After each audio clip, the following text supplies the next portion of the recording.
Hi guys, last week you guys read pages 150 to 183, and I'll read the summary of what that section of text was about.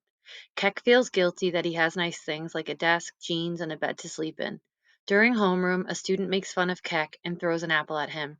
Keck throws the apple back at him and earns a detention that he thinks is an honor. When he goes to the grocery store with Hannah, he gets overwhelmed and they have to leave. He tells Hannah a story about watching a baby die, and he is so upset that when he goes to the library, he cannot pick out a book. Miss Hernandez connects with him because she felt the same way as Keck when she first came to the U.S. At the mall, Keck gets new dishes for his aunt and a chocolate heart for Hannah. When he gives Hannah the heart, kids make fun of him and tell him to leave the white girl alone. Keck is sad that he will not participate in the coming of age ceremony and gets scars on his face like Ganwar. Lou sprains her ankle and tells Keck and Ganwar that she will have to sell the farm. Keck is so upset, he runs off and stops working on the farm. Ganwar keeps going while Lou still has the farm. Overall, Keck is really struggling. So this week we're going to read pages 184 to 204. Um, I'm sorry. We're going to read pages 184 to 224. It's going to be done in two separate videos. So this first video will be pages 184 to 203. Last day. The day is warm and the world begins again. I think of Gull nosing the ground, grateful to find tender grass appearing at her feet. After spring, Ganwar says, comes a time called summer and no school and sun-strong as a young man. But he says Lou may not leave until summer ends. But I close my ears to his words. The last day of school, Miss Hernandez and Mr. Franklin put our desks into a circle. Miss Hernandez stands in the middle. Here comes a speech, she says. We all groan. Page 185.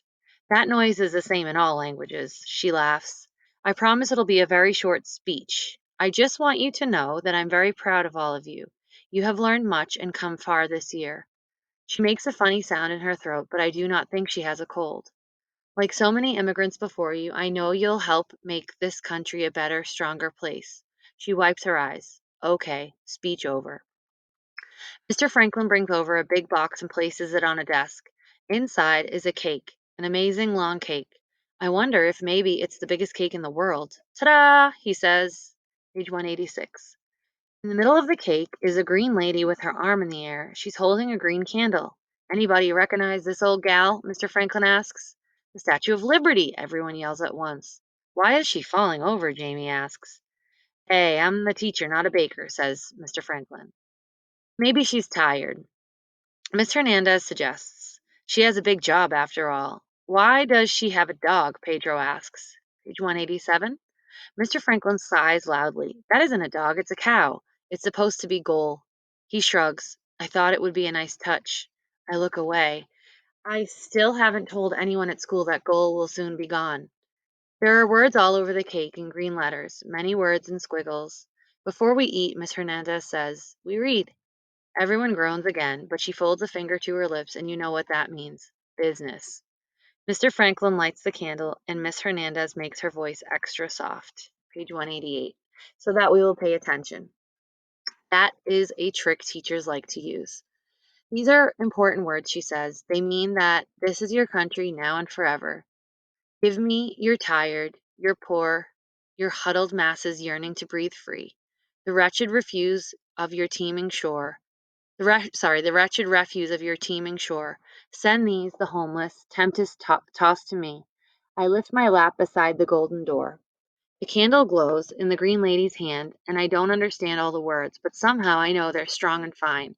I wonder if someday it will feel like they are meant for me too. And then we eat the cake. All of it, except Goal. Summer, page 189. I would not be truthful if I said that winter is my favorite time. Winter is wet and heavy work. True, I learned to make snowballs like perfect moons and to catch a snowflake on my tongue, but I grew weary of looking for missing gloves. After such a winter, summer comes like a present with a bow. Summer is ice cream and skateboards and sweet grass under your free toes. And just as Dave promised, the not dead trees have been teasing me.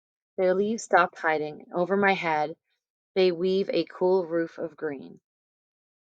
Ganwar says that the farm will have its new owner at the end of summer.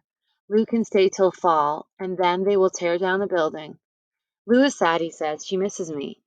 I can tell Lou and Goal that I say he can tell Lou and Goal that I miss them, but I will not be coming back. Hannah tries to take my mind off the farm. She knows all the secret summer things. We take the bus to a swimming hole shaped like a giant brick. It's filled with blue water and laughing children. First hot sun is on your skin, then you jump in. For a while you are a fish in a warm, pretending lake. Takes me to the library too, like the one at school, only with enough books for the whole world to read. They give me a card with my name on it and let me look at book after book. The library workers don't even know me, and yet they promise I can take books home. To be trusted with such precious gifts is a great honor. My father would have sung me a song of pride to see his son so trusted. Hannah helps me find books with pictures of Africa. They don't seem real. These flat colors smoothed to my fingers. They make me happy but also sad. I see a picture of a woman, tall with strong arms and sunny eyes, and for a moment, a crazy moment, I think it might be my mother. She's like her, I say to Hannah, but not. She's very beautiful, Hannah says. I'm starting to not remember, I whisper. Sometimes I can't see her face in my mind, only when I'm asleep now is she real. I know, Hannah says. It's the same for me too. The words steal her smile away like clouds over sun. On the library table is paper in little pieces in a box, and a cup filled with short yellow pencils. I give pencils to Hannah. You can still send a letter to her, I say. I wait. She doesn't speak. I say, you can, but I cannot. Hannah lets air out slowly from her mouth. She looks at me with her leave me alone face, but she takes the pencil. It's a very small paper, I say. It can be a very short letter. She chews on the pencil. She twirls hair around her finger. She makes another face at me. But when she starts to write, she can't stop. She fills paper after paper with words. At last she says, at last she's done. There, she says. Happy? I smile. Yes, now we'll go mail it. Fine. She makes another sighing noise, and then I'll whip your butt at basketball. I don't mind that so much. She's mad, but it's a good kind of mad. Besides, she always beats me at basketball. More bad news, page 195. One hot day, Dave comes by to see how we are doing. Hannah and I are in the parking lot. She's teaching me how to skateboard. I have many hard places on my knees and elbows, and a hat like a round ball on my head. This is good because I fall down every time I try to stand on the skateboard. Hannah is trying not to laugh. I'm trying not to fall. Looking good, buddy, Dave says, but he's just being kind. Why don't you take your break for a minute? I've got some things to talk over with you. I talked to Lou yesterday. We sit on the bench in the front of the apartment. Hannah comes too. So you know about the farm, I say. I take off my round extra head and give it to Hannah. I'm sorry, Dave says. I know you liked working there. I'll try to find you another place to help out. Another place won't have Goal, I say. Listen, buddy, Dave says. I'm afraid I've got some more news. I heard from Diane. They tracked down the people who made it to the 2 refugee camps we told you about. Something grabs my throat and tries to steal the air away. None of them was your mom, Keck. I look away. Nearby, a crow flaps his great black wings to chase away a sparrow. Hannah pats my back. There's still hope, though, right? She asks. Dave clears his throat. There's another small refugee camp about 80 miles south. We're checking out that one. I nod. Remember how your aunt told me you're an optimist, Keck? Dave asks. I need you to stay strong. In my pocket, I feel the soft blue and yellow fabric I have carried for so long. I remember something Ganwar said to me. Thank you for your helping, Dave, I say, but what I'm thinking is that a man knows when he's defeated. Sleep story. I'm in our tent at the camp, and all around me, children and women sleep. We are too crowded to lie down. We sleep on each other, legs and arms twined. There is moaning and snoring and muttering and drooling, but it's a kind of uneasy peace. I'm not so hungry tonight. Rain comes in bags from the helping people today. Mosquitoes buzz at the tent flaps louder and louder still, and then I know it's the drone of a flying boat. The gunfire is almost gentle at first, pop, pop, pop, and then it gets closer, and the world goes crazy with fear. Children scream, mothers sob, men threaten. A fire is burning somewhere close. My mother takes my hand, firm, sure. Come, my child, she says, as if we are going for a walk or to look at the moon. We run from the tent, pretending a safe place lies just a few steps away. My mother falls, her dress caught on a bush, and then the gunfire comes harder, flying toward us like hot little stars. Run, Keck, my mother screams. Run now! I kneel beside her. I can't leave you, I say.